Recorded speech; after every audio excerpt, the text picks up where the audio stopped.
This is the Big O Show. This is the Big O Show. All righty, there he is. Cham, how you doing, baby? How you feeling? I'm good. How you guys feeling? Good, man. You know, we were talking about this because if Agba has priced himself out and the Dolphins don't want to go that high, they're going to have to look at options. And one of the guys I talked about was Randy Gregory, and I know he has his share of baggage, but I give the young man credit because the last 2 years there have been no issues, and he's played really good football the last 2 years. And I know that the Cowboys are in cap hell, so they can only make certain commitments to certain players. And so Gregory will be one of those that they're going to have to cast aside. Is he an option, Cham? Is he a guy that the Dolphins would look at if they can't bring Ogbug back? I haven't heard anything specifically on Randy Gregory, but if you lose Agba, you have to get a prominent pass rusher. They can't rely on the draft as their sole metric again.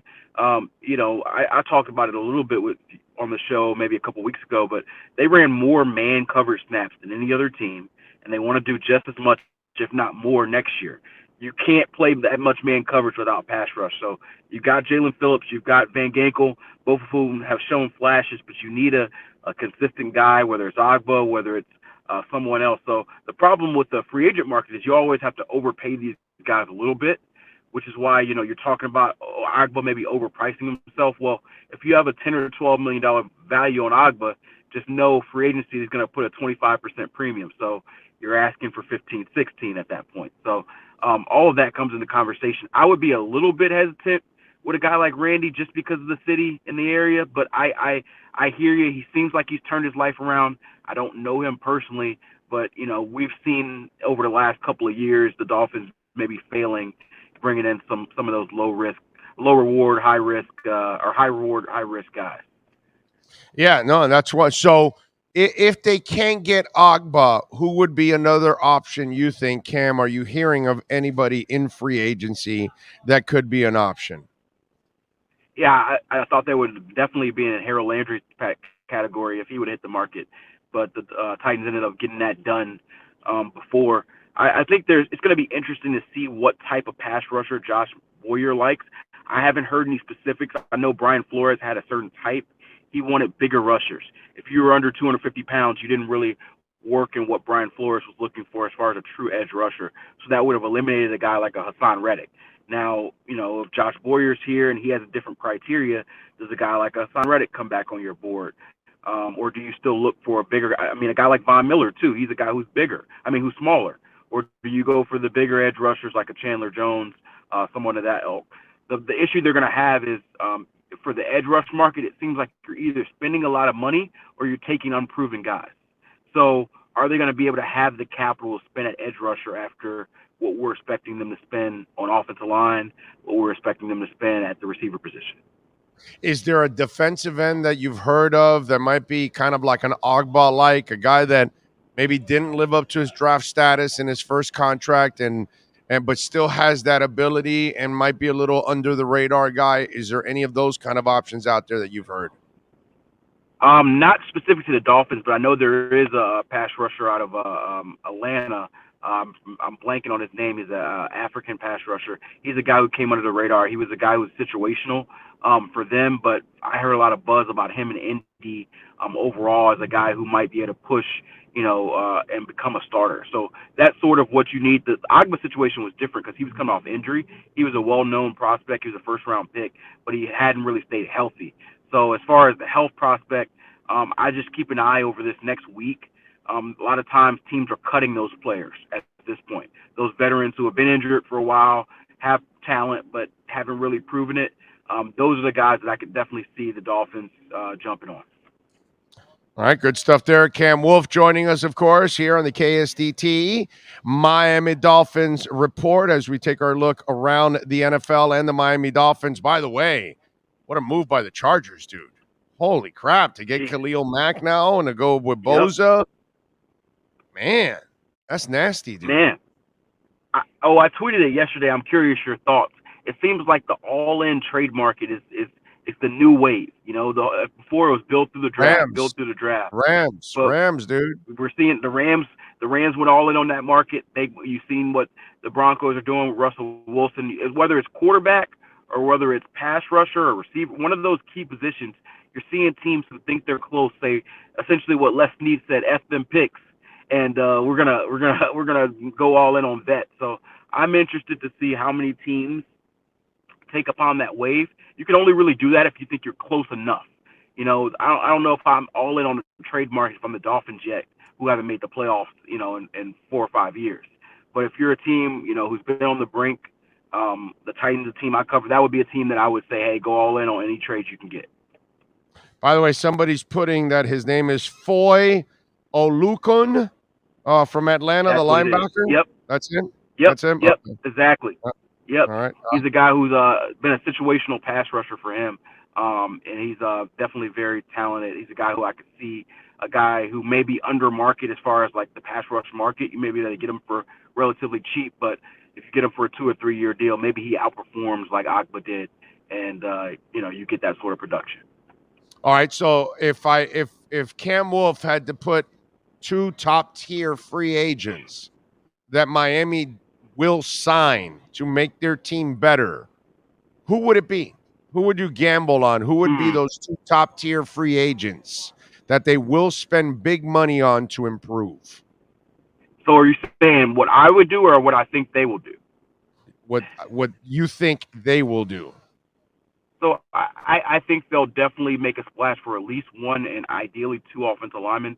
So you got to ask yourself, what do you value? I know they're very high on Laken Tomlinson from San Fran.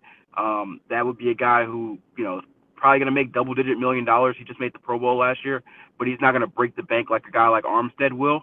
So I could see them finding that guy. McDaniel's very familiar with him, and he solidifies a guard spot. But I'm going to be very interested in seeing how Teron Armstead's market comes out, because I think that would be the big fish for the Dolphins, the biggest of big fish. And I know they'll be interested, but are they willing to go, 20 plus million a year with a lot of guarantees for a guy like Armstead, who's 31 and does have some injury concerns, but when he's healthy, he's probably a top 5, top 7 left tackle. So if I'm putting my money on things, I would definitely say it's one of the offensive linemen that I've talked a lot about, whether it be Laken Tomlinson, Teron Armstead, Ryan Jensen, Austin Corbett. One of those 4 guys to me is something I view them as one of them ends up being a Dolphin. All right, so who's the other one? The other one, I told you to pick 2. Now you gave me 4 for 1. So who's the other? I said Laken Tomlinson. So Laken Tomlinson would be the one. Oh, so you got him 2 linemen. I think they'll sign 2 linemen. But if I gave you one name, it would be Laken Tomlinson. I give you a few other options for that other spot.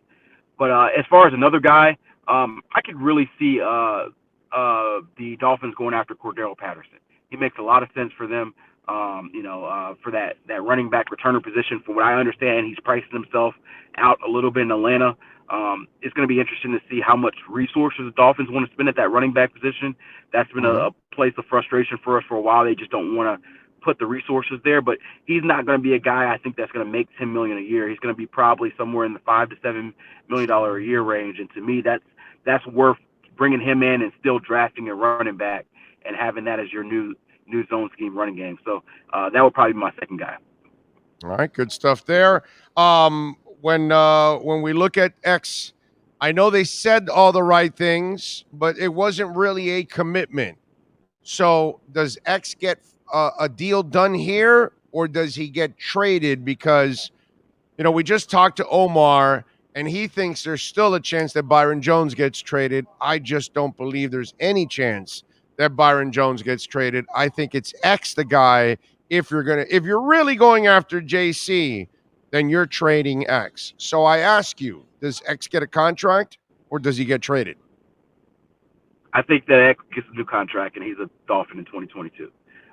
That's my view. It may not be quick. On the Byron Jones situation, I'm with you. I don't think he gets traded at this point. I think there was a lot of rumblings about a trade, and people were telling me that, hey, they think this is going to happen, but that was before the surgery.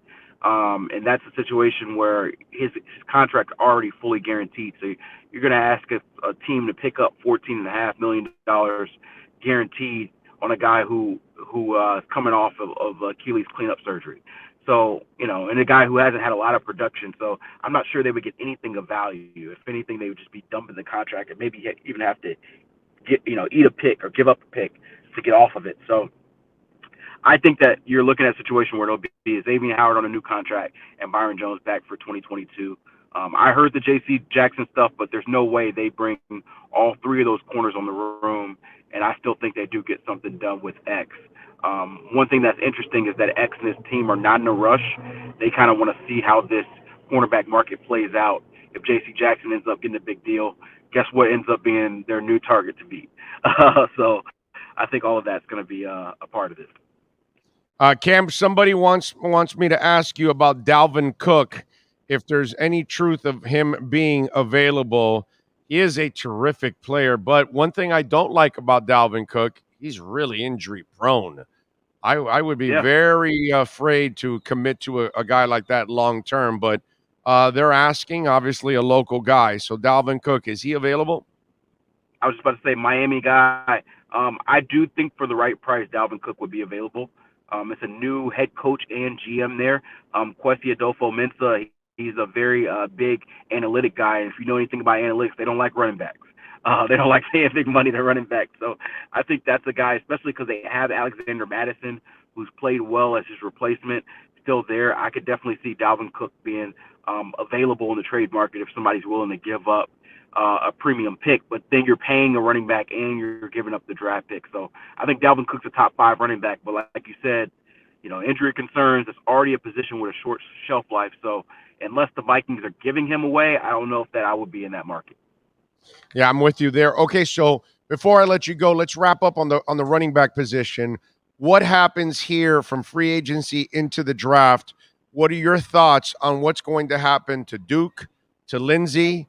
What's going to happen in free agency? What's going to happen in the draft? We talked about linemen.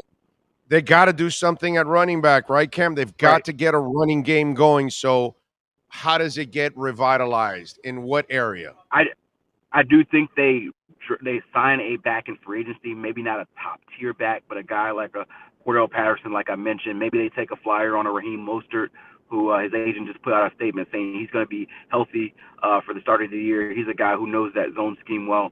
I could see them doing something like that and bringing back like a guy like Duke Johnson. Honestly, Duke Johnson's market shouldn't be too expensive, so they could certainly bring back Duke and still sign a free agent.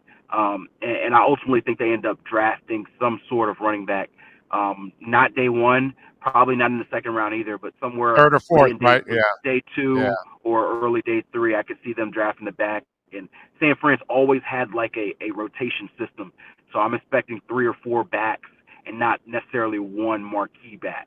That's sort of how I see this running back offseason going.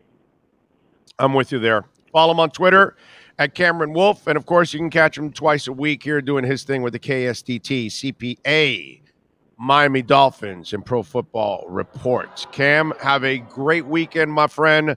I appreciate you taking time. As always, we will catch up next week. You too, my man. All right.